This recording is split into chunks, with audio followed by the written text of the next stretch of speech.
This year has already been one of the worst for migrant deaths in the Mediterranean Sea, at least 1,000 drownings so far.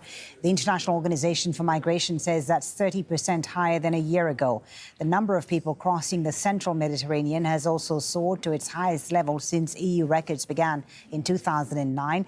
At least 42,000 people crossed during the first 4 months of this year, a fourfold increase from 2022. The UN Refugee Agency, UNHCR, says that 1 in 74 people worldwide is now a refugee. And the increases in the number of refugees last year was the largest ever recorded. Well, joining us now on the NewsHour is David Yambia, who's an activist and spokesperson for refugees in Libya. He's joining us from Geneva. David, thank you so much for being with us. Now, you also made this dangerous journey from Libya to Italy after you left your home country, South Sudan. I want to ask you first about how you feel when you hear of a boat capsizing in the Mediterranean like the one today off the coast of Greece. How does it make you feel?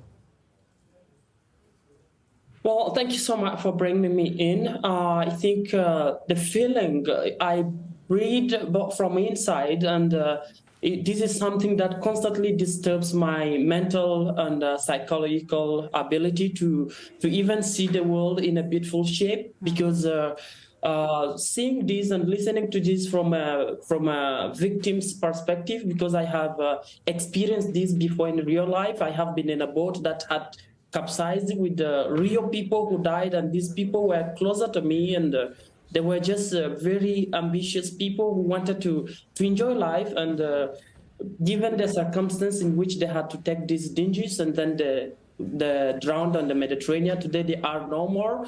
And at the same time, I'm trying to view these stories and this tragic news from a perspective of someone who have not lived this experience, or someone who is just so far away, like the local population in Geneva, who are not, related to migration background. And I'm still seeing it as a kind of inhuman situation, which is unacceptable for both, international living standards for human beings. Inhuman and unacceptable, you say. I want to ask you, David, for those who haven't tried the journey yet, the migrants who are still in Libya, who also want to make the journey, when they hear of such tragedies, are they discouraged to make it?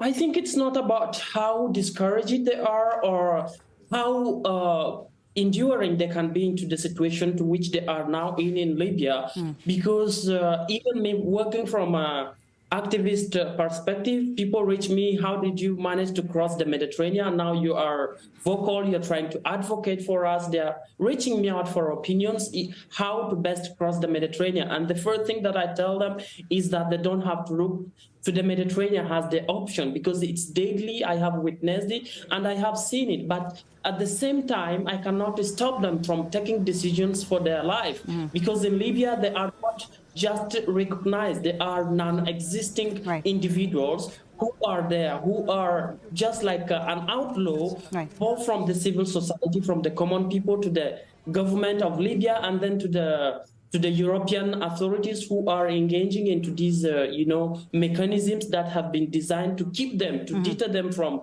crossing the Mediterranean without providing, the necessary needs that could, hinder them from traveling through this perilous journey. So. And we have seen European officials.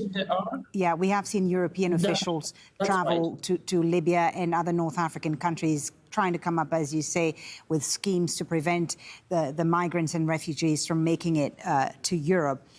Tell us a bit more about life as a migrant in Libya. You've experienced it, and you spent a lot of time in detention. What is it like today for an African migrant who is stuck in Libya and who wants to make it to Europe?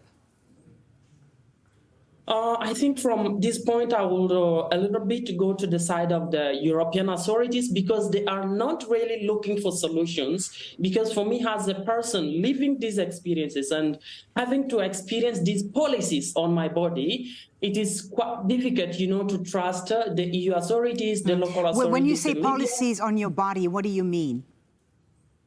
I mean that these decisions are designed by people who have no clue how it means to leave home, to leave my country, South Sudan, to go away from my family, to travel all these through these transit countries until finding myself in Libya, and then Libya becoming a place inhabitable for me, because there is a mechanism that designs me as an illegal immigrant, even if I am an asylum seeker, having the right to be protected in Libya, and then I don't receive this protection because through this mechanism there is a kind of a network which benefits from my body by detaining me, by putting me into slave labor, by exploiting my family, given this situation. So when we mention EU officials traveling to Libya, talking about different kind of agreement with the state, not being able to visit these detention centers to see how overcrowded it is, because I, for so many times, 17 times that I was arbitrarily detained in Libya,